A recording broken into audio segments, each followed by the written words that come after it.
안녕하세요. 저는 얼마 전 처가댁을 개똥으로 생각하는 남편과 사돈을 자기 밑으로 생각하는 시댁 사람들을 손절했어요. 솔직하게 말해서 완전히 제 기억에서 삭제하고 싶었지만 그렇게 못한 게 짜증날 정도로 결혼 후의 기억들은 최악이었거든요. 연인이 부부가 되었다가 최악보다 더 못한 사이가 된 이유는 바로 시댁과 큰 연관이 있었어요. 그리고 이 모든 건 상견례를 거치면서 이상해지기 시작했죠. 저와 남편은 지방에 사는 고향 친구였어요. 부모님까지 친하지는 않았던 그냥 얼굴만 알고 지냈던 같은 초등학교 친구였던 우리는 20대 후반의 다른 지역에서 만나 결혼까지 하게 된 경우였어요. 시댁이 친정보다 잘 사는 건 그간 남편과의 만남을 통해 알고 있었지만 상견례 날에는 그보다 더 큰 충격이 기다리고 있었어요. 그날 친정아버지와 시부가 아는 사이라는 걸 알게 됐어요. 시부는 상견례 당시에 꽤나 잘 나가는 음식점을 운영 중인 사장님이셨고 친정아버지는 중소기업에서 일하는 직장인이었죠.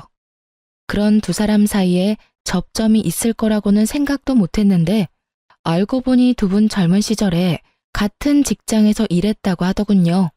그것도 상사와 부하 관계였죠. 두 사람의 표정으로 보아 그다지 좋은 사이는 아니었던 것 같았어요. 하지만 그 상황에서 물어볼 수도 없었고 상견례가 끝나고 나서 아버지도 시부도 별 말이 없었으니 저도 남편도 별 생각 없이 지나쳤죠. 저는 좋은 날을 앞두고 분란을 일으키고 싶지 않은 심정이었고 남편은 귀찮은 걸 싫어하는 편이었으니 그냥 지나친 거죠. 그래서는 안 됐는데 친정아버지도 제가 결혼을 앞두고 불행해지는 걸 원하지 않았으니 아무 말 하지 않았던 거였어요. 이때 아버지는 알고 계셨던 거예요. 시댁 어른이 어떤 사람인지를요. 결국 나중에 결혼을 하고 나서야 알게 됐어요. 저희 아버지가 사돈댁 두 사람을 보고 그리 좋아하지 않았던 이유. 바로 시부도 시모도 사람을 아낄 줄 모른다는 점을 친정아버지는 알고 계셨던 거예요. 결혼 후 시부모는 저희 친정을 언제나 아래로 보며 하등하게 취급했거든요. 알만 사돈이지 예전에 자기 부하 취급하던 행동을 제 앞에서도 아버지에게도 그대로 하더군요. 그 모습에 정말 너무 어이가 없었어요. 상견례 때 아버지 모습을 보고도 별 생각 없이 결혼을 했던 저는 저와 친정이 시댁에서 어떤 취급을 받는지 아버지에게 말하고 싶지 않았어요. 제 자존심의 문제가 아니라 부모님이 상처받는 게 싫었고 결혼한 자식이 불행하다고 하면 부모님이 느낄 안타까움과 슬픔이 짐작도 안 갔으니까요. 결국 제 잘못인 거죠. 참고 살아보겠다고 결정한 그 다짐이 제 발목을 잡을 줄 몰랐으니까요. 말은 참을 수 있었어요. 제가 듣고 그냥 넘기면 되잖아요.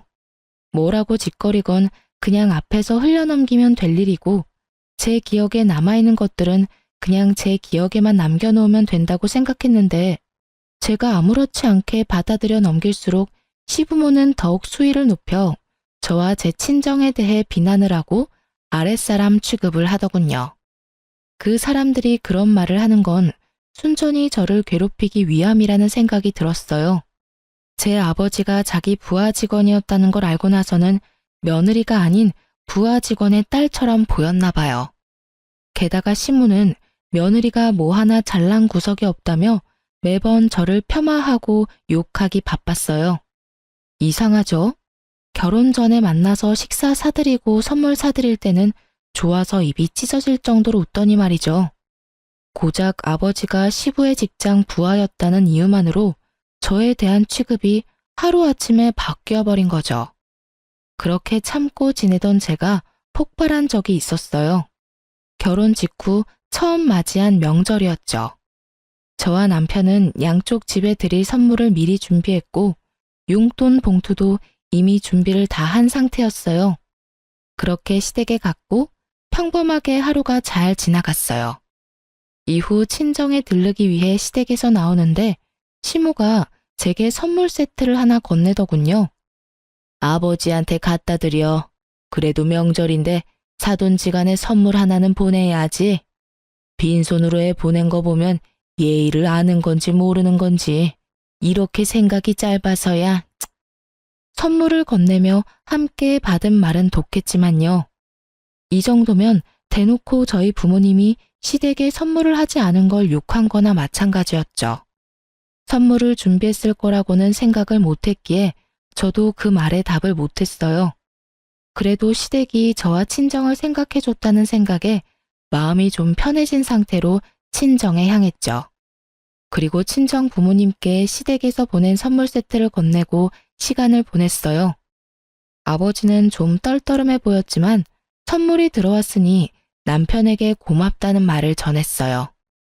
그렇게 이야기하고 놀며 저녁 시간이 되어서 어머니는 들어온 선물 세트로 맛있는 음식을 해보자며 선물 세트를 열었어요. 저희가 받아온 건 말린 버섯 세트였어요. 그런데 쇼핑백에서 꺼낸 순간 모든 사람들이 깜짝 놀랐어요. 버섯 가득 곰팡이가 퍼져 있었거든요. 받아서 가지고 온 지 24시간도 지나지 않았는데 이런 곰팡이가 생길 리는 없었고 처음부터 곰팡이 생긴 걸 줬다는 게 더 맞는 말이었죠. 저는 경악, 아버지는 침착, 어머니는 정색. 그 와중에 남편은 자리를 슥 피하더군요. 저는 너무 화가 나고 어이가 없어서 밖으로 나간 남편에게 쫓아갔어요. 남편이 차로 가는 걸 확인하고 남편을 불러 세웠어요. 잠깐 서봐. 당신 이거 알고 있었어? 저렇게 곰팡이 피인 유통기한까지 벌써 지난 버섯인 거 알고 있었냐고. 나도 몰랐어. 쇼핑백에 들어가 있는데 내가 어떻게 알겠어? 남편도 당황스러운 표정인 건 마찬가지더군요. 어머님이 왜 이런 걸 우리 집에 준 거야? 내가 아무리 싫으셨다 하더라도 이건 아니지. 어떻게 사돈 댁에 저런 물건을 보내? 아예 보내지 않았으면 이런 일도 없었을 거 아냐. 나도 모른다니까 왜 나한테 자꾸 화내? 그럼 내가 화 안 나게 생겼어? 그러는 당신은 왜 이렇게 조용한데? 장인 장모가 당신 부모님 때문에 화가 났는데 왜 이렇게 침착하냐고. 그럼 내가 어떻게 해야 하는 건데? 나한테 이러지 말고 당신이 직접 우리 엄마한테 말하던가. 어떻게 해야 하냐고? 그걸 몰라서 물어? 변명을 하던 핑계를 대던 뭐라도 말해야 할 거 아냐. 그러니까 나는 모르는 일이니까 당신이 우리 엄마한테 말하라고. 지금 내가 어머님한테 전화하면 좋은 소리가 나올 것 같아? 그러던지 말던지 난 모르는 일이니까 당신이랑 엄마가 알아서 해. 오늘은 여기서 못 잘 것 같으니까 나 먼저 갈게. 당신은 연휴 마지막까지 있다가 와. 결국 남편 놈은 빛보다 빠르게 사라지더군요. 그 모습에 열이 더 받은 저는 참을 수 없는 마음에 시모에게 전화를 걸었어요. 어머님, 보내주신 선물 세트 잘 받았어요. 그런데 혹시 유통기한 지난 거 알고 있으셨어요? 말린 버섯의 유통기한이 어딨니? 너 설마 나한테 지금 따지는 거야? 이래서 챙겨주면 안 되는 거야. 세상에 명절 선물 하나 안 보내는 작자들한테 선물 보내줬더니 말이야. 자기들이 보관 잘못해놓고 남 탓이나 하고 말이지. 그런데 가져온 지 하루도 안 지났어요. 곰팡이가 필 수 있는 상황도 아니었고요. 습한 곳에 보관하지도 않았는데 이미 곰팡이가 생겼어요. 어머님 탓이 아니라고 하셨지만 저희 잘못도 아니죠. 그래서 어쩌라는 거니? 곰팡이 폈다고 먹지를 못하는 것도 아니고 그냥 곰팡이 없는 거 골라 먹으면 될 거 아니야. 그렇게 먹어도 죽는 사람 아무도 없어. 맛에 문제 있을 것도 아닌데 왜 이렇게 호들갑이야? 그리고 넌 어떻게 시어머니한테 꼬박꼬박 말대꾸하면서 이렇게 때를 쓰고 난리야. 네가 지금 나한테 그런 소리 할 상황은 아니지 않아? 시모의 말을 들으니 정말 답답해서 미칠 것 같았어요. 뭐가 그렇게 당당한지 자기가 뭘 잘못했냐고 하는 게 더 열받았어요. 솔직히 확인도 안 하고 줬으면 확인을 못해서 미안하다고 이야기하는 게 정상 아닌가요? 끝까지 저희 탓 못해서 안달난 사람처럼 결국에는 시모에게 대드는 못된 며느리로 만들어버리는 모습에 가만히 있어선 안 되겠더라고요. 뭘 잘못했는지 직접 이해하게 만드는 수밖에요. 정말 그렇게 생각하신다는 거죠? 뭘 그렇게 생각해? 지금 하신 이야기들요. 그대로 제가 받아들여도 된다는 거죠? 너 알아서 해. 웃겨서 정말. 선물해주고도 욕 얻어먹을 줄 알았으면 나도 선물 안 했어. 괜히 챙겨줬다가 욕만 얻어먹고 이 나이에 며느리한테 이런 소리까지 들어야 되고.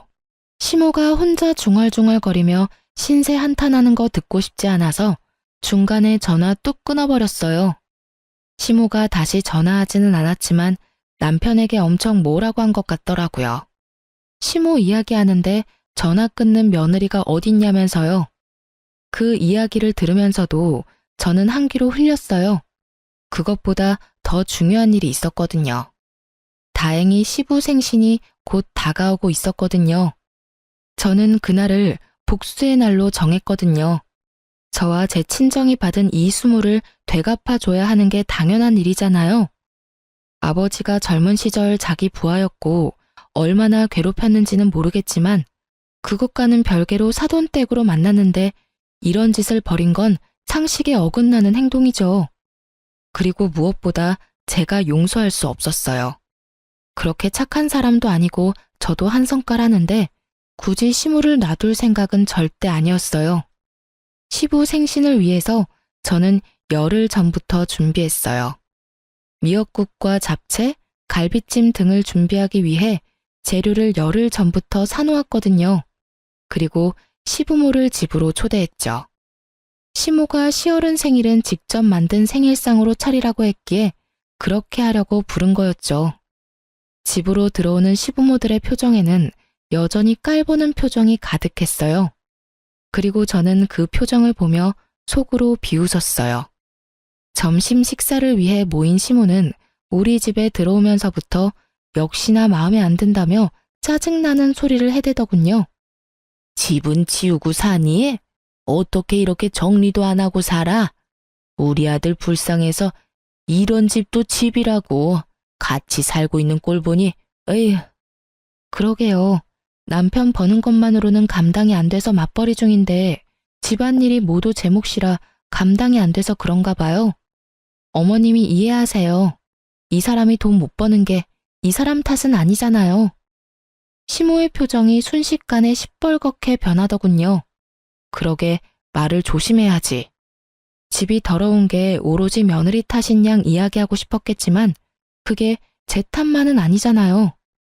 게다가 제가 시모의 말을 이용해 남편을 돌려가자 남편도 기분이 나쁜 표정이었어요. 그런데 집안일에 손도 안 댄 건 사실이니까 자기가 뭐라 할 말이 없으니 참고 있는 것처럼 보였어요. 식사나 하자. 시모는 목표를 바꾼 모양이었어요. 그쪽으로 저를 자극해서 얻을 것 없다는 걸 알았으니 음식으로 저를 혼낼 생각이었던 것 같더라고요. 물론 예상하긴 했죠. 그리고 입에 하나씩 반찬이 들어가자 여기저기서 소리가 튀어나오더군요. 뭐야? 무슨 갈비찜에서 누린내가 이렇게 나? 여보, 당신 맛 안 봤어? 미역국 맛이 이상한데 상한 거 아니야? 생신 잔치의 주인인 시부는 아예 먹던 걸 입 밖으로 뱉어내고 있었어요. 저는 천연덕스럽게 말했죠. 상했다고?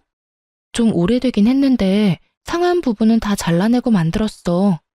고기를 좀 오래전에 사놓고 넣어뒀던 거라 고기 들어간 음식은 다 맛이 이상했나 보다. 그래도 이거 먹는다고 죽는 건 아니잖아. 그게 할 말이야? 아니 어떤 며느리가 시부모 생신상을 오래된 고기로 만들어. 당신 장인어른 장모님한테 밥 대접할 때도 오래된 고기 쓸 거야? 그럴 리가 있겠어? 우리 부모님은 오래된 거 못 먹으셔. 유통기한 임박한 것도 불안해서 못 드시는 분들인데 내가 왜 그런 걸 대접해? 그걸 말이라고 해? 지금 당신이 처갓집이랑 우리 집 차별하고 있잖아. 차별이야? 이게? 어째서? 나는 어머님이 나한테 저번 명절에 하신 말씀대로 하고 있어. 그렇죠, 어머님.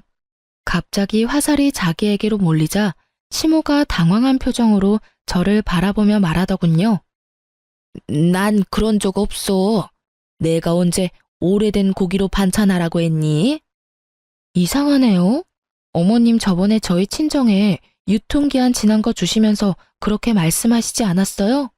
곰팡이 없는 부분만 먹으면 된다고요. 그렇게 먹어도 죽는 사람 아무도 없다고 하셨잖아요. 그래서 저는 어머님이 유통기한 지난 재료로 음식 만드는 거 좋아하시는 줄 알았지 뭐예요. 그래서 저도 최대한 취향 맞춰드리려고 열흘 전부터 고기 사서 숙성시켜뒀는데 어디가 잘못된 거죠? 제 말에 세 사람이 모두 말도 없이 저만 쳐다보더군요. 저는 당당했어요. 시작은 지들이 먼저 했지 제가 한 건 아니니까요. 너 설마 그날 그 일 마음에 두고 이런 일 벌인 거니? 시아버지 생신에? 이런 일을 벌이다뇨. 어머님은 그때 우리 집에 곰팡이 핀 물건 주면서 일부러 당당하게 구신 건 아닐 거잖아요. 곰팡이 핀 물건이라도 소중한 거라고 생각하라고 말씀하신 게 어머님이시니까 저도 그 말 그대로 존중해 드린 거죠. 설마 이게 실례라고 말하지는 않으시겠죠? 그렇다면 그때 우리 집에 그런 물건 주신 건 어머님이 실례하신 일일 테니까요. 제 말에 시모는 아무 말도 못하고 버벅거리고 있더군요. 남편도 놀란 얼굴로 저를 쳐다보고요. 다들 그런 생각이 들었을 거예요. 눈앞에 있는 이 여자가 얼마나 집요하게 그때 일을 생각하고 이런 짓을 벌였을까 하고요. 실례라면 제가 사과드릴 수도 있어요. 그렇지만 진짜 실례면 어머니도 저희 부모님께 사과하셔야겠죠? 그 말에 할 말이 없는 시모는 저를 노려보기만 할 뿐이었고 사과할 생각은 전혀 없어 보였어요. 하긴 사과를 할 사람이었으면 제가 이런 짓도 안 했을 테죠. 저는 시부모에게 대놓고 말했어요. 받은 대로 해드리는 것뿐이에요. 그러니까 앞으로도 시댁 행사에는 어머님이 좋아하시는 유통기한 지난 재료 넉넉히 써서 음식 해드릴게요. 그 말에 남편은 난감한 표정이었고 시모는 분한 표정이었어요. 하지만 할 말이 없겠죠. 제가 틀린 말 한 건 아니잖아요. 그리고 다 뿌린 대로 거두는 거잖아요. 결국 그 일 이후로 시부모님은 저한테 음식을 하라고 말하지도 않고 물건을 저한테 주지도 않았어요. 안 받고 안 주는 게 제일 깔끔하죠. 그런데 역시나 끝까지 저희 부모님께 사과는 안 하더라고요. 모가지가 얼마나 빳빳한지. 그 일이 있고 나서 저와 시부모는 이미 건널 수 없는 강을 건넌 것처럼 사이가 확실하게 나빠졌어요. 대놓고 저한테 뭐라고 하지는 않았지만 표정과 행동에서 보이는 것도 있잖아요. 그래도 저는 별로 신경 안 썼어요. 시댁이란 건 안 보면 그만이고 정말로 더 큰 일이 생기면 진짜 이혼해버려야겠다고 생각하고 있었거든요. 생각 외로 별탈 없이 시간이 지나면서 친정의 제 할아버지가 돌아가셨어요. 그리고 저희 친정 아버지에게는 조부의 유산으로 땅이 하나 생겼죠. 별로 신경 안 쓰고 있던 땅이었는데 그 땅 주변이 예전보다 발전을 많이 하는 바람에 값이 예전보다 많이 올랐더라고요. 아무리 지방의 소도시라도 땅 평수가 작지 않으니 가격은 좀 됐어요. 친정아버지는 그 땅을 팔아 건물을 하나 사고 싶다고 했어요. 그곳보다 좀 더 번화한 곳에 있는 4층짜리 건물이요. 일단은 땅을 팔아야 했는데 땅을 팔자마자 시부에게서 아버지에게 연락이 왔어요. 잠깐 보자는 말이었죠. 저는 아버지와 함께 시부를 만나러 갔어요. 시부는 시모와 함께 나와 있었는데 대뜸 하는 말이 웃겼죠. 그래, 사돈. 내가 들어보니 얼마 전에 돈이 좀 생겼다던데 그거 투자할 생각 없나? 우리도 가게를 좀 더 번화한 곳으로 이전하고 싶은데 돈이 좀 모자랐거든. 우리들 사이이기도 하고 돈 좀 빌려주면 내가 나중에 더 크게 갚아줄 수 있는데 어때? 저는 시부의 그 말에 남편을 째려봤어요. 아버지가 땅을 팔아서 돈이 생겼다는 말을 남편에게만 했었는데 그걸 그대로 시부에게 가서 일러 바칠 줄은 몰랐거든요. 선배, 그건 못 들어드릴 것 같습니다. 저희는 그 돈으로 다른 걸 하려고 생각 중이라서요. 사실은 이 사람이 아니, 내가 돈을 달라고 한 것도 아니고 빌려달라고 했다는 것뿐인데 그걸 이렇게 매몰차게 거절을 해? 돈 생기더니 사람이 변하네. 이래서 졸부는 안 되는 거야. 돈 생기니까 봐라. 이제는 선배 취급도 안 해주잖아. 정말 너무하네요. 여태껏 저희가 며느리한테 부족하게 한 것도 없는데 겨우 돈 5천만 원 빌려달라는데 그걸 거절해요? 세상에. 이래서 사람 속 모른다고 염치가 없어도 유분수지. 별 볼 일 없는 며느리 들여서 고생하는 우리는 생각도 안 하고 자기들끼리 잘 살자고. 저와 친정까지 싸잡아 비난하는 시부모를 보는 저와 아버지는 정말로 당황했어요. 저희가 그 뒤에 꺼낼 이야기가 시부모에게 그리 나쁜 이야기는 아니었거든요. 그런데 그것도 모르고 거절의 말을 꺼내자마자 사람을 완전히 매도하는데 정말 답이 없다는 게 무슨 말인지 알겠더라고요. 결국 아버지도 열을 받았는지 조용하시던 분이 한마디 꺼냈죠. 돈 맡겨놨습니까? 아무리 사돈이라도 정도가 있는 법이지. 손에 칼만 안 들었다 뿐이지 완전 날강도 아니오. 결국은 친정아버지가 먼저 자리를 떴어요. 저와 남편은 중간에서 난감한 상황이었죠. 이 일만으로도 제 머릿속이 엉망이었는데 더 안 좋은 일은 그 뒤에 일어났어요.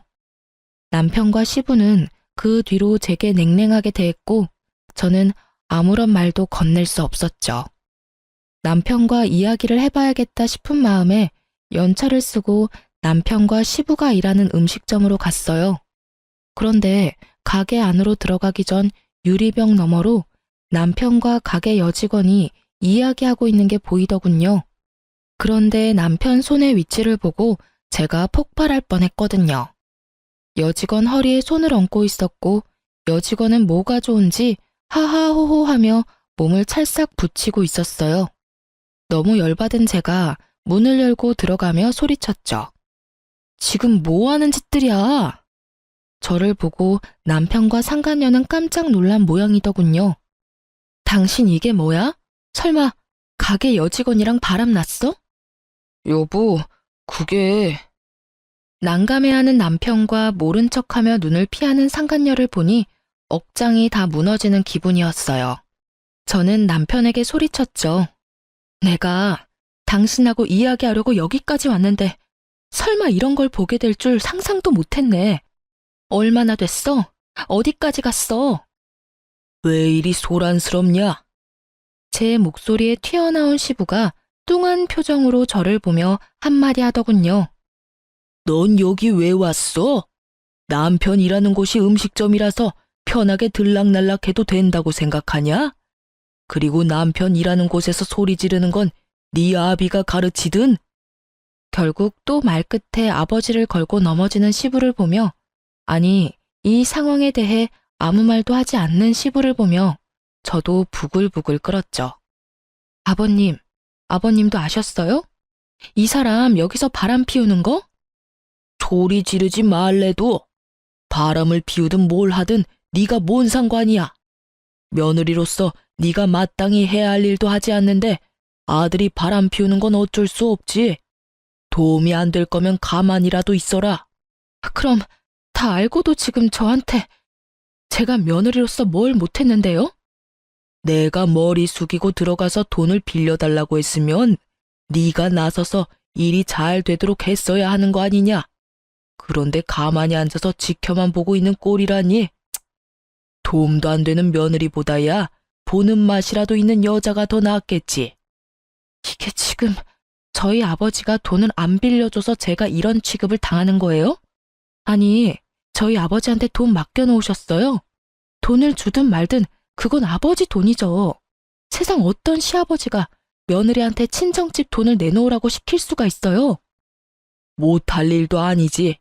별 볼 일 없는 너 며느리로 받아들였으면 은혜 갚을 생각은 하지도 않고 네가 어디 가서 우리 아들처럼 괜찮은 남자 만날 수 있을 것 같냐? 네가 도움이 안 되면 우리가 너 쳐내면 그만이야. 쳐낸다고요? 이혼이라도 하라는 말이에요? 말해봐. 당신도 나랑 이혼하고 싶어? 이보세요, 아주머니. 그걸 물어봐야 알아요? 아버님도 당신 남편도 제가 좋다는데 뭘 그렇게 애절하게 매달리고 난리야. 나 같으면 자존심이 상해서라도 이혼해 주겠네. 눈치가 없는 건지 자존심이 없는 건지. 상간녀의 말에 저도 눈앞에 보이는 게 없이 빡 돌아버렸죠. 넌 뭘 잘했다고 입을 놀려, 상간녀 주제에. 내가 이혼하면 너도 네 옆에 그 인간 쓰레기 같은 놈도 나한테 위자료 줘야 하는 건 알고는 있니? 내가 왜 위자료를 내? 우리 집 무시하고 도움 하나 안 준 건 당신이잖아. 돈 좀 생겼다고 시댁 무시하는 거 그거야말로 당신 잘못 아니냐고. 위자료를 내더라도 당신이 내야지. 친정에서 시댁에 돈 안 빌려줬다고 위자료를 내? 가짜는 소리하고 지랄하네. 바람도 쓰레기 같은 네 놈이 피고 친정 욕도 내가 들었는데 왜 내가 위자료를 내? 그럼 이혼해. 나는 아쉬운 거 없어. 여기서 누가 잘못인지 법원에서 잘 가려서 알려주겠지. 얘가 못하는 말이 없어. 누가 너희 집을 욕해? 그리고 바람을 피우다니. 그냥 직원이랑 친하게 지낸 것뿐인데. 이제야 없었던 일로 치려는 시부를 보며 제가 코웃음을 쳤어요.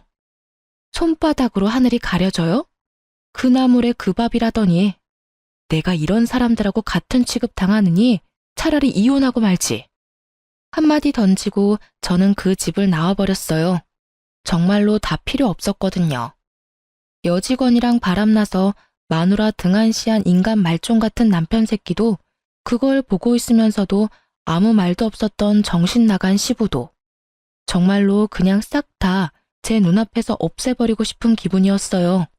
하나라도 좋은 일이 없었다면 정말로 우울증이나 화병에 시달렸을지도 모르지만, 나쁜 일 겪으면 좋은 일도 온다고 아버지가 이혼 기간 중 조부의 땅을 팔아서 건물을 매입하게 됐어요. 그리고 저는 아버지를 대신해서 관리인으로 일하기로 했고요. 바쁜 아버지 대신 여러 가지 일도 처리했죠. 그러다 1층에 빈 상가에 계약할 사람과 만나기로 해서 그 빈 상가 옆에 있는 카페에서 기다리고 있었어요. 그 카페 사장님하고 나이 차이도 별로 안 나는 데다가 성격이 잘 맞아서 그곳에 앉아있는 일이 많았거든요. 카페 사장님이 화장실에 간 사이에 직원처럼 손님을 받아준 적도 많았고요. 그렇게 앞치마 메고 알바생처럼 하고 서 있는데 카페에 누가 들어오더군요. 저는 제가 기다리던 사람인가 싶어 쳐다봤는데 깜짝 놀랐어요. 전 남편과 시부였거든요. 이혼 서류에 아직 잉크도 마르기 전인데 이렇게 다시 만나니 새삼 분노가 다시 치밀어 올랐죠. 아이고, 그렇게 당당하게 이혼하고 나가더니 결국은 이런 데서 아르바이트나 하고 있는 거야? 이딴 카페 직원이나 하려고 이혼했냐? 그러게 내가 뭘 했냐?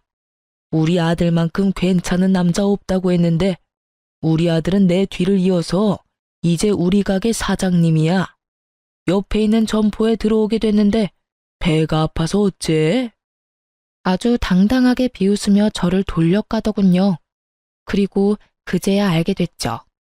이 망할 인간들이 우리 건물 1층에 들어오고 싶어서 연락한 사람들이라는 걸요.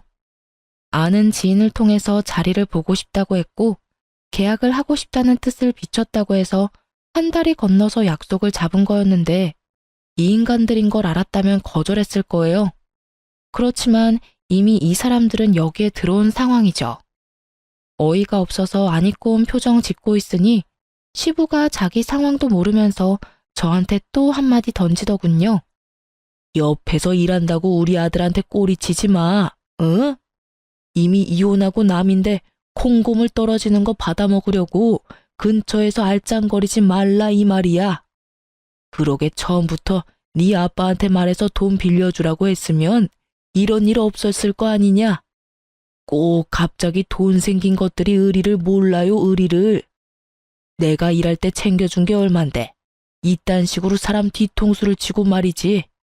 갑자기 돈 생겼는데 돈 빌려달라고 대뜸 달려들어서 물어뜯으려는 피라냐 같은 인간들은 어떻고요?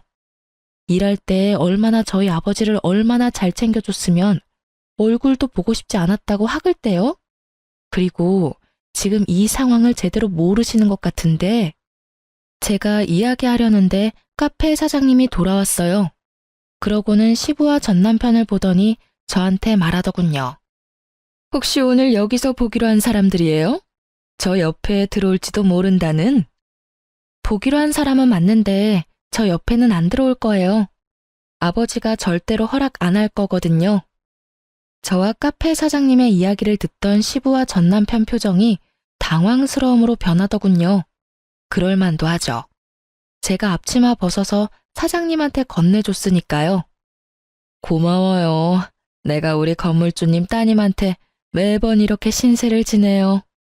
그제야 상황이 어떻게 돌아가는지 알게 된 전 남편과 시부의 얼굴을 보니 웃겼어요. 그래서 친히 말해줬죠. 여기서 만나기로 한 관리인이 저고요. 이 건물은 저희 아버지 거예요. 지인이 꼭 만나보래서 나왔는데 이런 꽝을 뽑을 줄은 몰랐네요. 뭐 오셨으니까 차나 한잔하고 가세요. 어차피 저희도 계약은 생각 없고 그쪽도 생각 없을 거 아니에요. 그 잘난 아드님이 가게 사장님인데 저랑 이혼한 사이면 굳이 여기까지 기어들어 오진 않겠죠. 제 말에 두 사람 얼굴이 허옇게 질리더군요. 아니, 여기가 너희 아버지 건물이라고? 생각보다 입지가 좋은 곳이었으니까 본인들도 놀랐을 거예요. 쥐꼬리만한 돈으로 뭘 하겠나 싶었을 테니까요. 뭐 그런 쥐꼬리만한 돈 강탈해 가려고 한 사람들이니 더 놀란 것도 있겠죠. 네, 여기가 아버지 건물이에요. 뭐 예정도 있으니 들어와도 상관은 없어요. 아버지한테 물어봐 줄 수 있고 긍정적으로 검토해 볼 수는 있죠. 근데 당연히 조건은 붙여야죠. 아까 뭐라고 하셨죠? 꼬리치지 말라고 하셨나? 콩고물 얻어먹으려고 알짱대지 말라고 하셨나? 뭐 언감생심, 눈에 보이면 없던 마음도 생긴다고. 제가 건물주 딸이고 여기 관리인이라고 예정 운운하면서 들러붙지만 마세요. 솔직히 지금 상황에 누가 누구에게 꼬리를 쳐요? 이미 감정도 없고 볼 것도 없는 인간 쓰레기, 다른 여자가 주워서 쓰는 거 굳이 내 알 바 아니고요. 뭐 계약하고 싶으면 이런 거만 조심해 주시면 되거든요. 물론 이것도 아버지가 허락해야 하는 거지만 어떻게 하실래요? 제가 시부가 한 말을 그대로 되돌려주자 시부와 전 남편 얼굴이 벌겋게 달아오르더군요. 하긴 놓친 물고기가 얼마나 아깝겠어요? 저는 아버지의 하나뿐인 외동딸이고 아버지 돌아가시면 이 건물도 제 것인데 욕심에 눈먼 사람들이 얼마나 안타깝게 생각하겠어요. 아가, 사돈 한 번만 만나면 안 될까? 직접 만나서 이야기를 좀 하고 싶어서 그러는데. 누가 아가예요? 이혼한 지가 언젠데. 그리고 저희 아버지는 어르신 사돈도 아니고요. 정말 어이없어서 웃음밖에 안 나는데 저희 아버지 욕하면서 함부로 대할 때는 언제고 이제 와서 매달리려고 하세요? 염치라는 게 있기는 해요? 양심이라는 게 있으면 이런 식으로는 못하죠.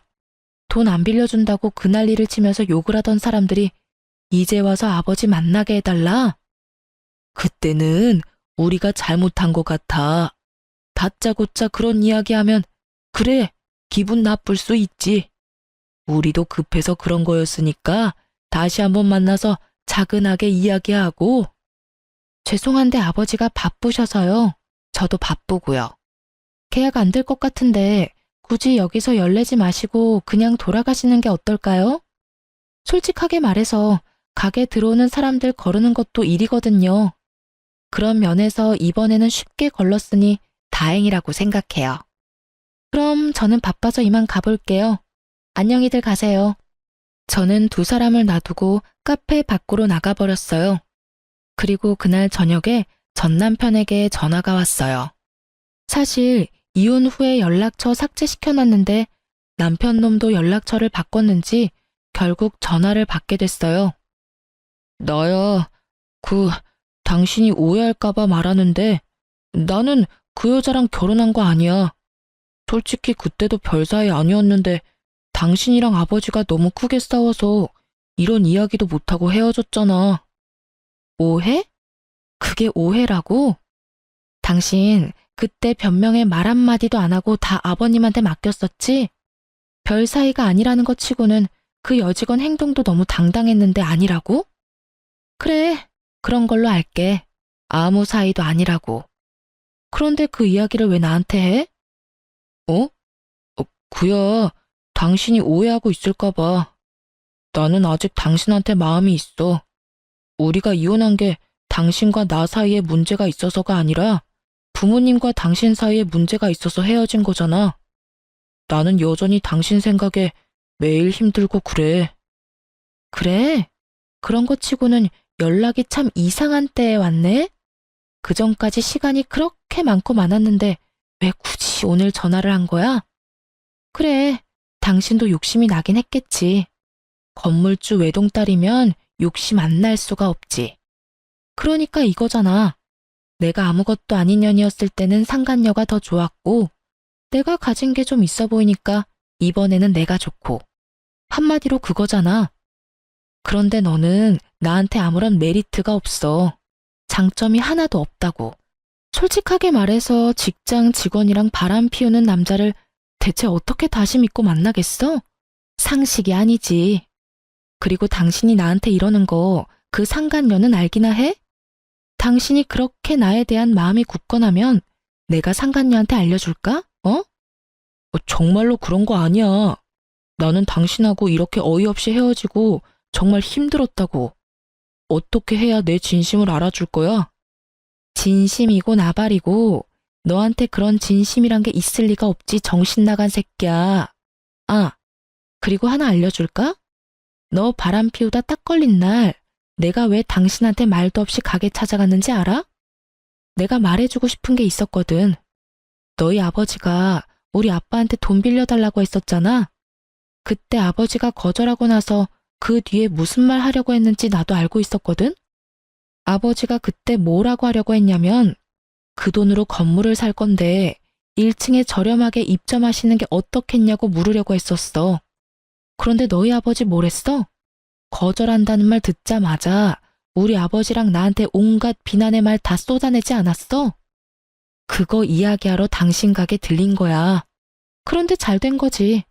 내가 당신 바람난 것도 모르고 입점시켜줬으면 당신 좋은 일만 시킬 뻔했잖아. 그치? 정말로 하늘이 도왔지 뭐야? 어떻게 그 타이밍에 당신이 딱 바람을 피워서 내가 그런 미친 짓 안 하도록 만들었는지. 제 말에 전 남편이 할 말을 잃었는지 말이 없더군요. 하긴 그럴 수밖에 없죠. 두 번의 기회가 순식간에 날아간 거나 똑같잖아요. 우리 아버지가 너희 아버지 같은 줄 알아? 하나뿐인 딸 시댁에서 천대받으면서 사는 거 보기 싫어서 건물에 입점시켜주겠다고 마음까지 먹고 돈 빌려주는 거 거절했는데 말이야. 뒷말도 안 듣고 욕이나 처하고 난리친 니네 부모가 잘못이지. 거기다 완벽한 타이밍에 불륜이나 들킨 것도 말이야. 장인어른이 그렇게 생각하시는지 몰랐네. 당신이 안 믿을 수도 있겠지만 나 그 여자랑 진짜 아무 사이도 아니야. 그냥 잠깐 한눈 판 것뿐이고 당신이 생각하는 어떤 일도 없었고. 나한테 변명을 왜 해? 그리고 우리 아버지가 왜 당신 장인이야? 우리 사이 이미 다 끝난 거 몰라? 아니면 알고도 지금 작업하는 거야? 너희 아버지 말 못 들었어? 꼬리치지 말라잖아. 그럴 생각도 감정도 없으니까 너도 나한테 이런 정신 나간 소리 하지 마. 소름 돋으니까. 이야기 끝났으니까 전화 끊을게. 연락 다시는 하지 마. 대수가 없으려니까 별 미친 것들이 들러붙어요. 저는 그렇게 말하고 전화를 뚝 끊어버렸어요. 그리고 수신 차단 걸었죠. 그걸로 끝난 줄 알았는데 그 다음날 전 시부가 저희 건물에 찾아왔더군요. 아버지와 전화통화가 안 됐던 건지 저를 찾으며 난리를 피우길래 만나줬더니 대뜸 그러더군요. 아가, 우리가 오해했어. 그런 일이 있을 거라고는 꿈에도 생각 못했다. 설마 우리한테 입점시켜줄 거라는 말이었다니. 그런 오해가 있었으니 너희의 이혼은 없던 일로 하자꾸나. 다 늙어 빠진 우리들이 너희 이혼을 이래라 저래라 하는 게 아니었어. 내가 그 여직원도 이미 내쳤고 너희 시어머니한테도 단단히 일러뒀다. 기분 나빴던 일이 있으면 풀고 다시 시작해보는 게 어떠냐? 아들도 여전히 너한테 마음이 있다고 하고. 저는 그 말을 들으면서 진짜 이 사람들이 욕망에 충실하다는 걸 깨달았어요. 상간녀와 아들놈이 바람 피울 때는 그 관계를 혼내기는커녕 두둔했던 시부가 상간녀를 내쳤다는 것을 들으니 정말 구역질이 날 만큼 기분이 역같았어요.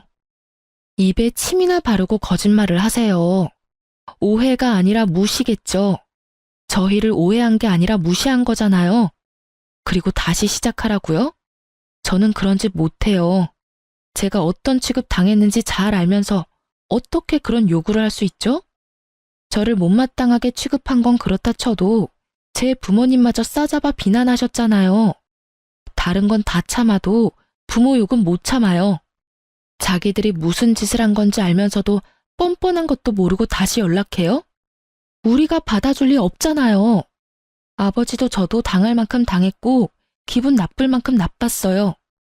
이렇게 나중에 와서 아쉬운 소리 하면서 매달릴 거였다면 처음부터 처가를 존중하고 아껴줬어야죠. 아주 잡아먹을 것처럼 난리치던 날이 생각이 안 나는가 본데 당한 사람은 기억에 또렷하게 남아있는 법이거든요. 2번 다시 연락하지 마세요. 그 점포는 다른 사람에게 맡길 거니까요. 저는 다급하게 저를 부르는 시부의 목소리에도 시부를 내쫓았어요. 여기까지 와서 한다는 소리가 아휴, 정말 욕심이 하늘을 찌르더군요. 거짓말도 어쩜 저렇게 잘하는지. 카페에서 이미 저한테 빈정거리면서 저를 비꼬면서 비웃었던 주제에 하루 만에 태세 전환해서 연락 와서는 뭐요? 오해? 어처구니가 없어서. 이야기를 듣는 내내 이 인간들 가식에 험한 욕 내뱉고 싶었던 적이 한두 번이 아니었어요. 말 같지도 않은 소리를 턱턱 내뱉는 걸 보니 역시 사람 변하지 않는구나 싶었고요. 이날 있었던 일을 친정 아버지에게 이야기했더니 엄청나게 화를 내시더라고요. 사실 돈 빌려달라고 했을 때 정말 마음속으로 화를 엄청 내고 싶었다고 하더라고요. 그런데 참을 수밖에 없었던 이유는 화를 내면 제게 피해가 갈 거라고 생각했다고 하더군요. 그리고 1층을 싸게 내어주겠다는 제안도 시부 말이 끝나고 했어도 됐었지만 일부러 하지 않았다고 하더군요. 아버지는 알고 있었던 거예요. 시댁이 한번 잘해주면 영원히 들러붙어서 기생충처럼 저희를 괴롭힐 거라는 걸요. 그래서 시부가 욕할 때 차라리 잘 됐다고 생각했었대요. 저를 위해서 1층을 내어주려 했는데 예전과 전혀 바뀌지 않은 시부의 모습에 생각을 바꿨다고 말이죠. 그래서 제가 이혼했을 때도 차라리 잘 됐다고 말해줬어요. 제게 이혼녀라는 꼬리표가 달린 건 너무 싫지만 전 남편과 시부라는 또라이들에게서 둘러싸여서 괴롭힘 당하는 걸 보는 건 더 싫었다고요. 이혼은 신중해야 하는 것이고 되돌릴 수 없는 일이지만 세상에 되돌리지 않는 게 훨씬 나은 일도 있으니까요. 저처럼 말이죠. 정말 이혼 참 잘했다는 생각이 들어요. 처음부터 저런 본성을 알고 있었다면 아예 시작조차 하지 않았을 테지만 그건 제가 알 길은 없으니 지금이라도 헤어진 게 다행일 수밖에 없죠. 예전에 저처럼 고민하는 사람들이 있다면 말해주고 싶네요. 헤어지는 걸 두려워하지 말라고요. 천벌 받을 놈은 받게 돼 있고 뿌린 대로 다 거두게 되어 있으니 굳이 스스로를 힘들게 하지 마시고요. 좋은 일, 즐거운 일만 하기에도 짧은 시간인데 저를 괴롭히는 사람들에게 할애할 시간 같은 거 아예 없애버리는 게 차라리 정신건강에 좋으니까요. 저도 그런 마음으로 열심히 제 인생을 풍부하게 만들려고 노력하며 살고 있어요. 그리고 그 노력이 결실을 맺어 이렇게 사연글도 쓰고 있는 거겠죠. 지금까지 들어주신 분들 모두 감사합니다. 행복하세요.